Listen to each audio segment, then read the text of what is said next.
Resident Hope, or the Stupa of Universal Compassion. A short story. Resident Hope, or the Stupa of Universal Compassion, also known as the Old Sandhurst Sutra, or the Lama Drama, or Sticky Samsara.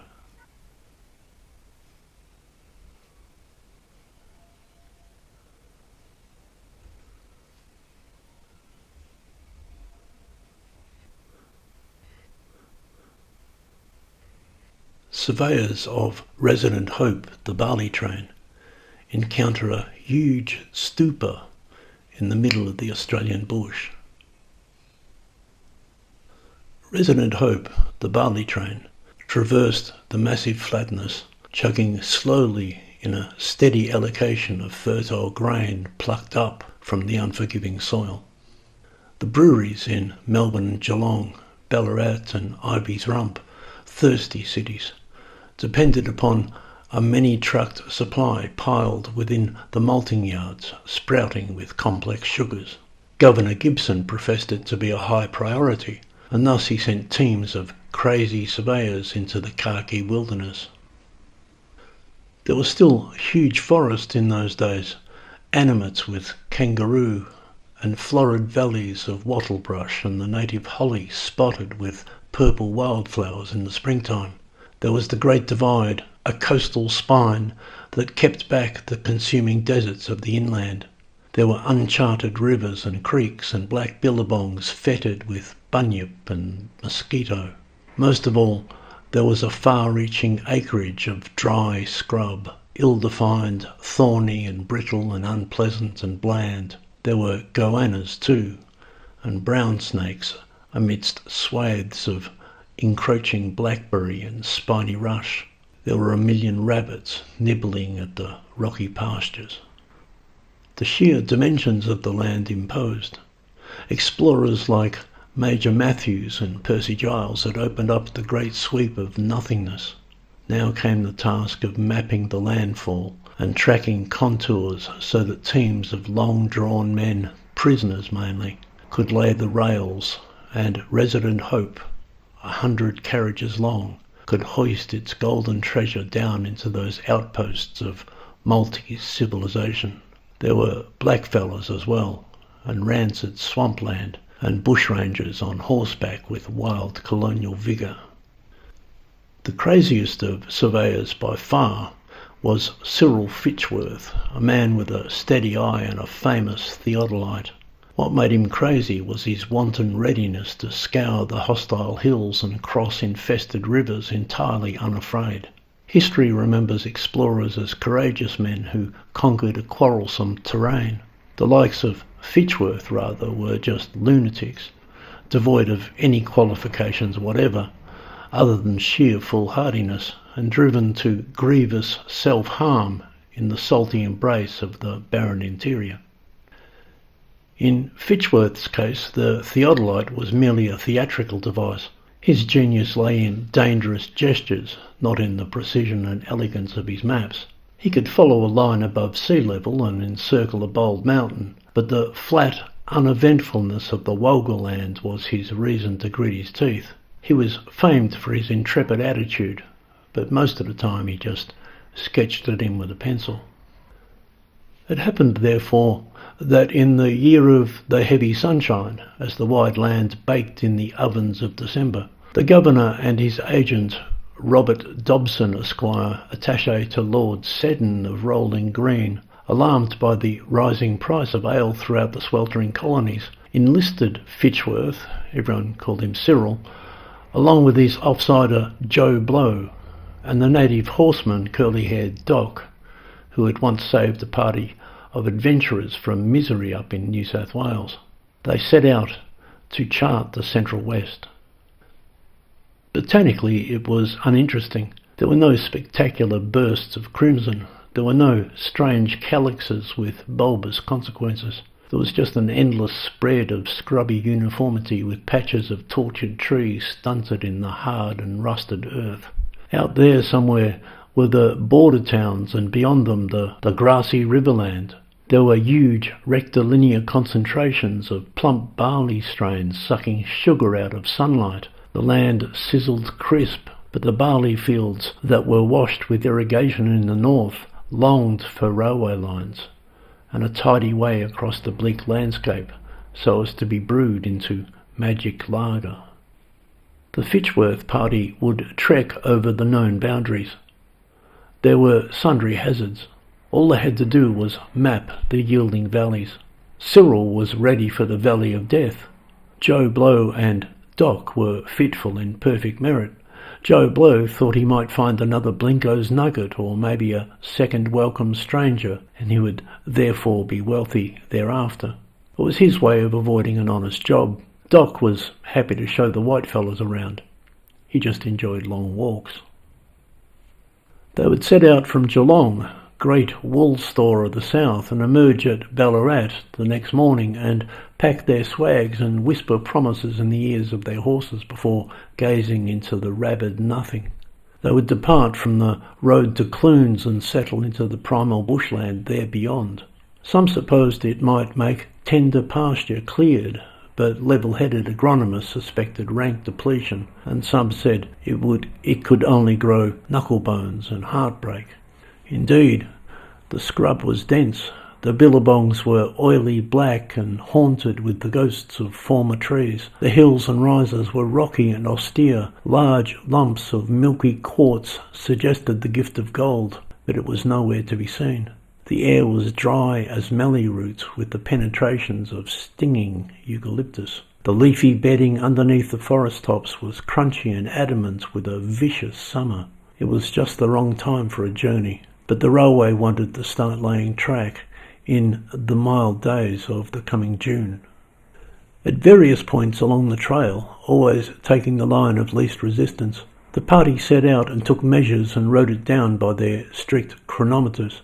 Cyril gazed into his theodolite quite hapless.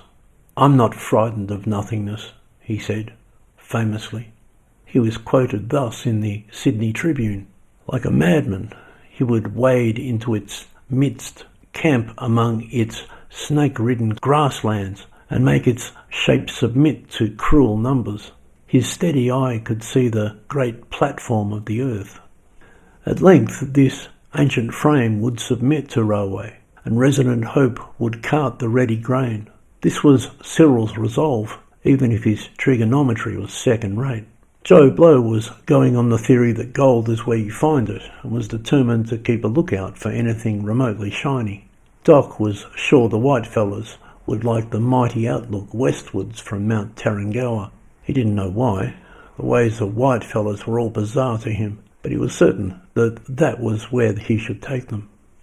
The locomotive Resident Hope, and its wondrous array of carriages, most of them Brunswick green, was constructed far away in Leeds, and was disassembled and shipped to the Antipodes at the instigation of the Australian Progress Society and all its bonny sponsors. The real dream was of a long cold beer, but it was dressed up assiduously lest wowsers intervene, as the inevitable march into the age of steam-driven infatuations. Thousands turned out at Port Melbourne when the shipment arrived. Resident Hope was seen as the passport to a new level of civil society. Here at last was a train with grunt. Thus, at that time onwards, there came the saying, "More grunt than Resident Hope," referring of course to a gutsy batsman or perhaps a fast bowler or even a tough-breasted footballer rough around the backs, but in any case usually in a sporting context. It was the talk of the South for a time. Here was this mighty engine and its wicked pistons reassembled by Australian engineers and set out into the vast straightness of traversing gauge mile after mile in the blistering heat. It was a beautiful machine. It had a handsome bumper. When it chugged, it made your thorax tingle. Cyril and company left on a Thursday. By the next Thursday, they were thoroughly lost. By Cyril's calculation, they should be near a lower arm of the long Campaspe River, shriven though it be, but there was no sign of a river or even of a waterhole in the terrible spread of land. Who told the black wattle it could ooze smelly gums? Who armed the indigenous sandfly with incisive stingers? Who forewarned the blue-tongued lizards that a heavy-footed expedition might disturb the ant mounds and the undergrowth? They trudged over blind pathways of sharp twigs. Wallabies and grey hoppers checked out their intrusions. Cyril wasn't afraid to be lost either, further proof of insanity. But Joe Blow was, and Doc didn't know the meaning of the word. Doc, in fact, could have told them exactly where they were. Spooky lines of dreamtime prevailing and plotted against the milky sweep of the southern starshine. In order to explain it, though, he would have to put on face paint and dance it out with hitting sticks, and he was doubtful if the white fellas would understand. These were testing days. Cyril had to show real commitment to surveying. He polished his theodolite and aimed it over successive hilltops. Nothing was achieved. They walked around in circles and made their horses dizzy. Cyril had to circumvent the necessary austerity of temperament to brighten their hopes for better things. Just imagine, he told them one evening at the campfire, there will come a day when Resident Hope comes chuffing all the way from Elegant Ridge, utterly pregnant with barley, ripe and incipient. He conceived of it as a miracle of construction. He had the light of history in his eyes. This thankless dearth would give up dark malts, and fearless brewers would do wonders with yeast.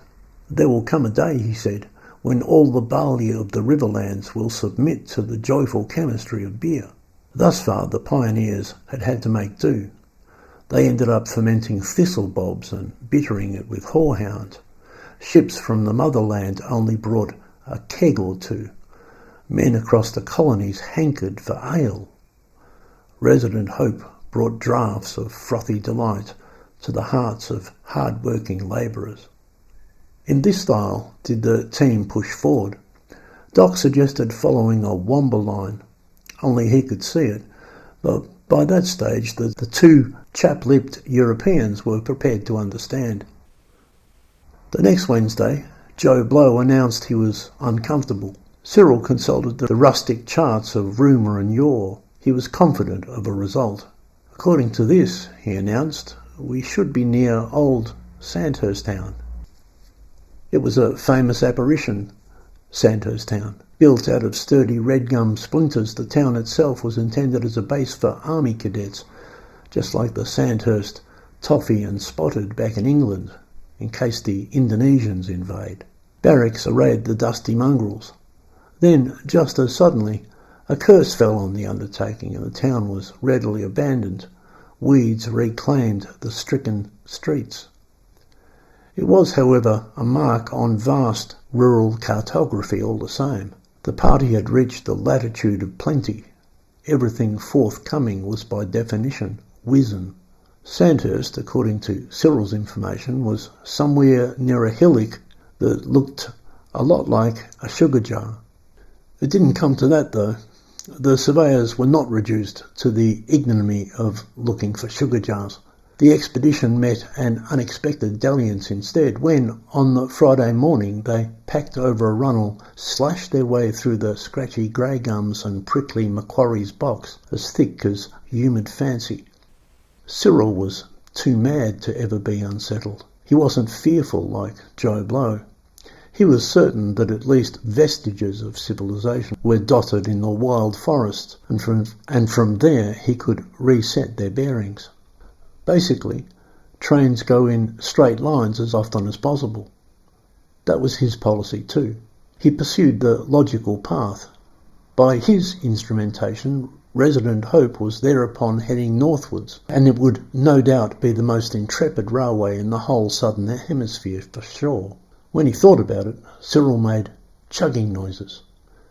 He was happy to be involved in historical events. He was unprepared all the same for what opened up before them. He was leading. He slashed the brush with his blade, stepping out into the clearing there ahead. Distant but giant against the low scrubland was what Joe Blow quickly labelled as a heathen temple. It was immense, It was huge. It was tall and perched. It was many-sided, bold with lavish decoration. It was surrounded with copper tubes of cycling mantra. None of them knew it precisely, but it was in fact a stupa, and Buddhariferous rather than heathenish, but not an artifice of European imaginings nevertheless. Cyril, at least, was taken aback. What in the blue blazes is it? He wondered aloud. Whatever it was situated smack dab on the future rail line where Resident Hope would soon be chugging through. That much he knew. Its decorations told a cosmic tale. It sprung out of the earth like an organic figure of crystalline impression. Cyril quit his chug. 7 tiers of dharmic magnificence graced the deep olive bushland all about. The red earth ached with its providential touch. Suddenly then, 3 monks appeared, small and bald and ridiculously happy, and clad in robes of saffron and bold magenta. The survey party stood uncomprehending. At length, though, with broad smiles and sign language, the monkish ones conquered the delicate moment, and Cyril shrugged his shoulders to his offsider, and Doc admired the scope of the blessed dome. No one sensed any calamity. Everyone went mellow. The surveyors followed the 3 little figures who jabbered in a strange and ancient tongue of Mongolian descent. Cyril in particular was greeted with jubilation. Nests of waving galupas, thick with bliss, left their meditations and trundled out of their cottages to form a brightly coloured throng amidst the stunted gum trees. There were big grins and sudden cheers, and young monks made clacking noises with bright red whirligigs. There were ribbons and low prostrations and sandal-clad celebrations. Joe Blow scratched his noggin. "They seem to know you, Cyril," he said to the brave surveyor. Had his fame even made it to the heathens? Cyril tried to make an announcement about the great majesty of Queen Victoria and how her heart had gone all mushy for Prince Albert, but no one seemed to understand. "Hooray!" said the throng. It was as though they could be trusted with warm greetings. "Is this in any atlas?" wondered Joe. Cyril glanced at their native companion. His curls went unfazed. If blackfellas knew of golden domes, it was coded in their tales of ancient rainbows. What projection of rare topography spoke of strange temples in the middle of the New Holland nothingness? Whatever had become of old Sandhurst town? There were 100 monks in flowing robes, and all of them were glad to see Cyril and his famous theodolite. In a short manoeuvre, therefore, several top monastics led them in and down by the stupa, along a wide avenue of foreign trees, accompanying them to a small mud building modest in its overall response. This was the abode of lamas. From the cool midst into the blazing afternoon stepped the warm face of Lama Zopa, spiritual director extraordinaire. He had wide arms that were open and free of earthly desire. Next to him, doing all the talking, was Lama Rinchen, whose name means great value. To the surveyor's blank befuddlement, Lama Rinchen spoke with a perfect British accent, unaffected by the careless Australian drawl. "Welcome ho, good chap," he rehearsed, then kept saying "rather," as if it was a chorus of festivity. "Cyril," said Cyril. "Cyril Fitchworth. Have theodolite, will travel." This was his usual greeting. Mad as a wet cat. "Yes, yes," said the Lama. Then he added a few more rathers, for good measure. "We've been expecting you, Cyril," said Lama Zopa at last. He wasn't nearly so British, but he could detect a man's karma at 50 paces. In his previous life he had been a badger, but such a good one that he made rapid advance. Now he catered for the minds of many aspirants and was guardian of both the 4 noble truths and the 16 ignoble ones.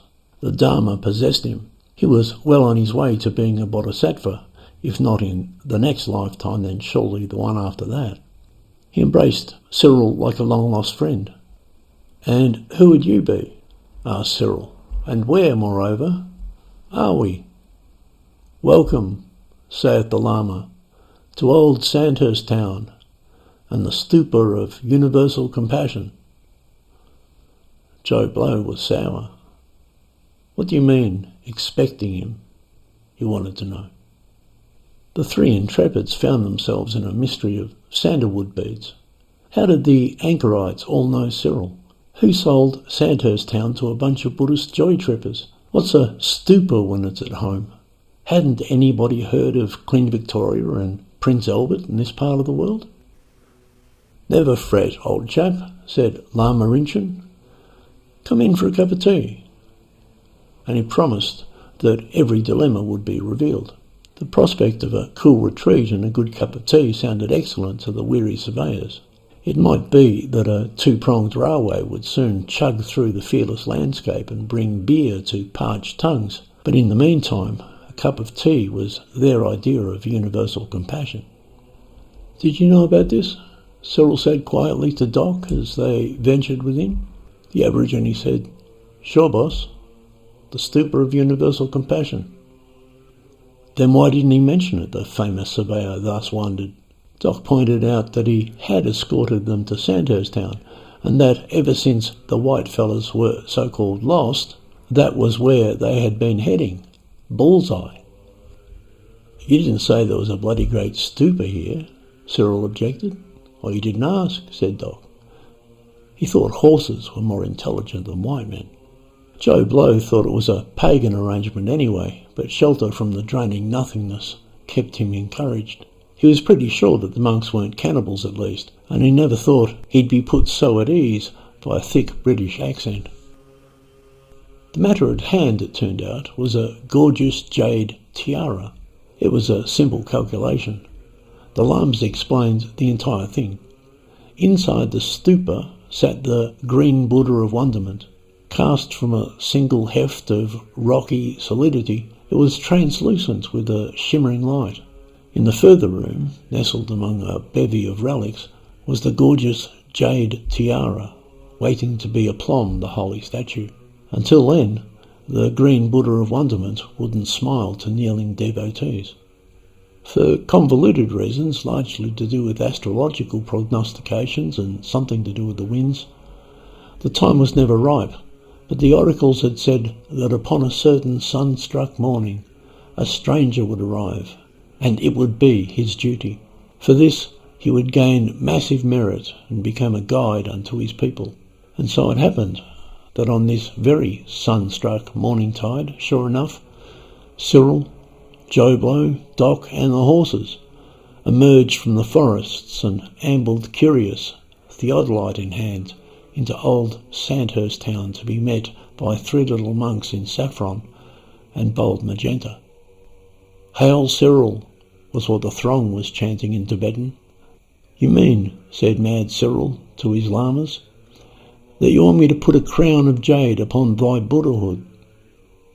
The religious atmosphere had made him slightly biblical. "Good show," affirmed Lama Rinchen. "Rather."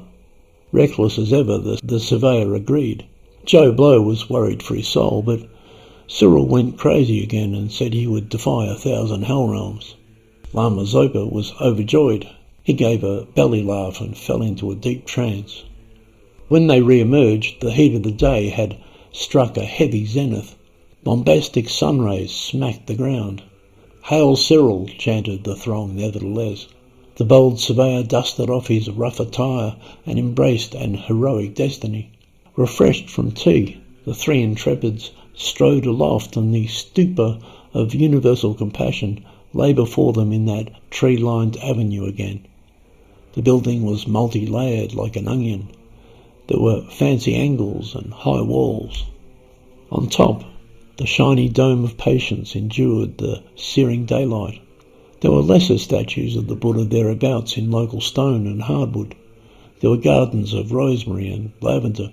There were ornate gateposts and prayer flags of many colours hanging limp in the still dry air. What was left of old Sandhurst town had been converted to the Sangha, Om Mani Padme Hum. Everyone went inside, therewith the sacred ambience, therewith sweet perfumes of oriental loveliness. O presence of the ultimate void, the only void there is. Nice ceramic urns held the ashes of dead disciples. There was a rotund monument housing one of the Buddha's toenails. The audience was rapidly assembled. It was a sea of shaven scalps. Joe Blow and Doc both hung back, and the Buddhists insisted that the horses be brought in by the side door to see the ceremony as well. Cyril ventured onwards by himself, now into another nothingness, one sublime. He was greeted by the presiding priest and doused with holy water to negate his smelly underarms. He was a ragged clown compared to the high-crested vibrance of the Tibetan warrior class. There was a deep horn. There was a solemn reverberation.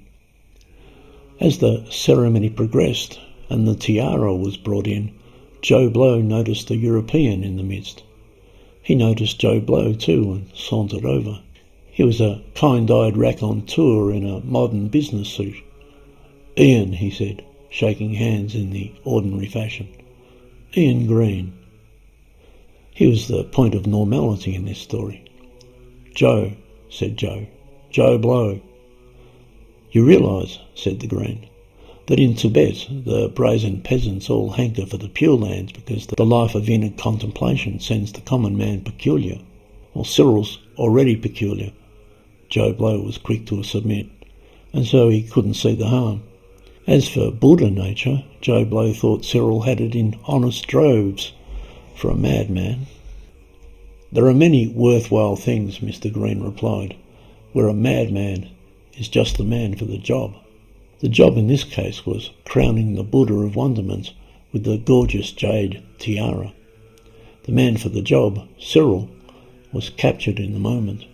Mr. Green turned around to Doc and said, "Nice to see you again, Doc. How's your mother's lumbago?"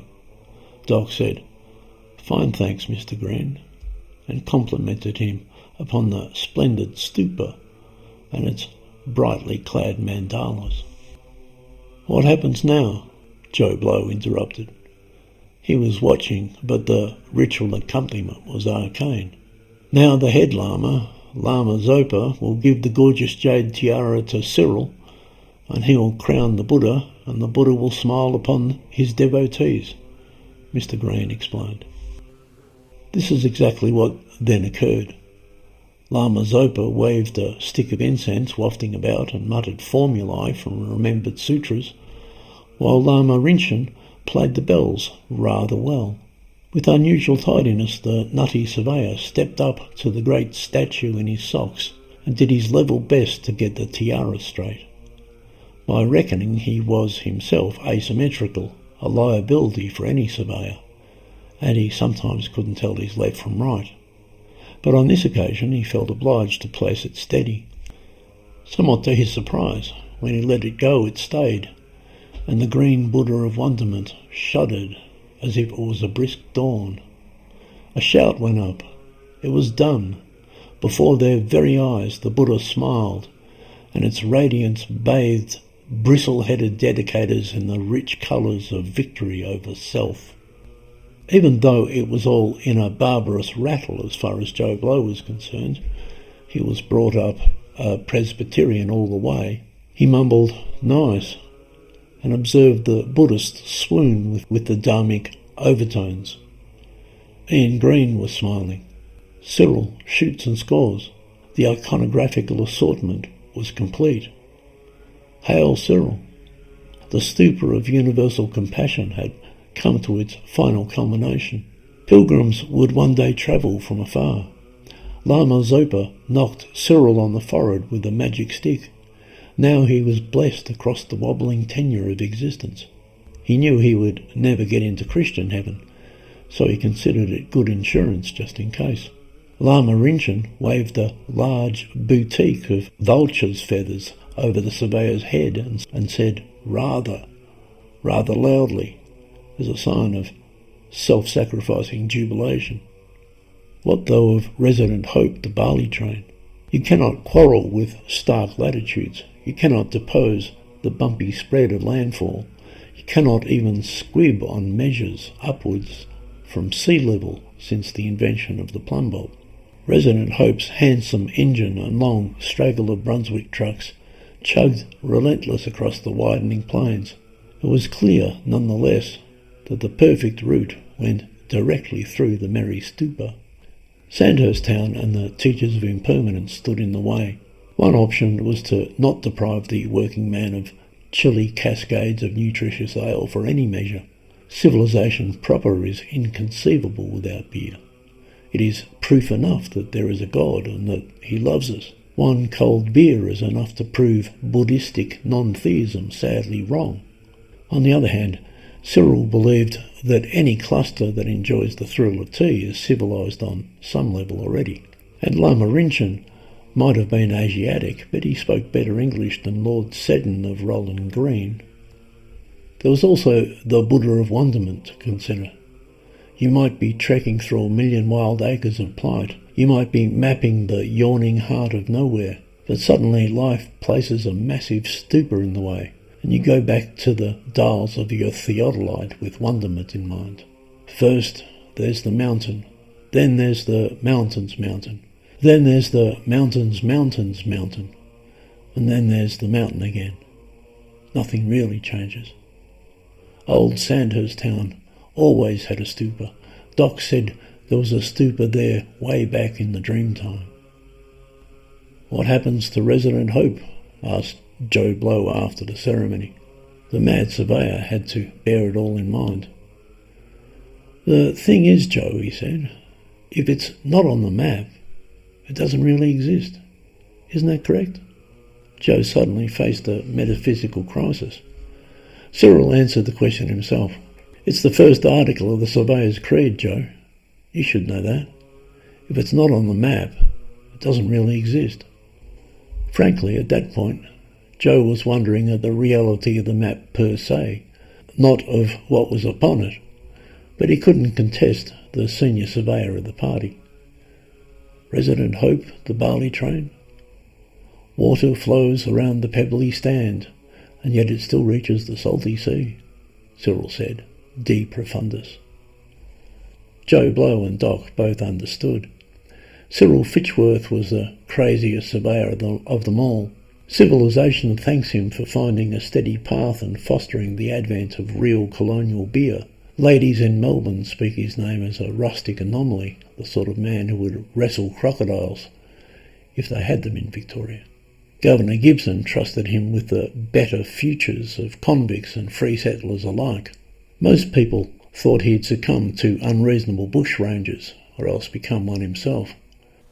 Surveyors as cultural paragon, living on the edge, have theodolite, will travel. None of this explains why the year of the heavy sunshine was so oppressive, and why sentient beings everywhere suffered long nights of dripping swelter, thus the mortal condition, sticky samsara.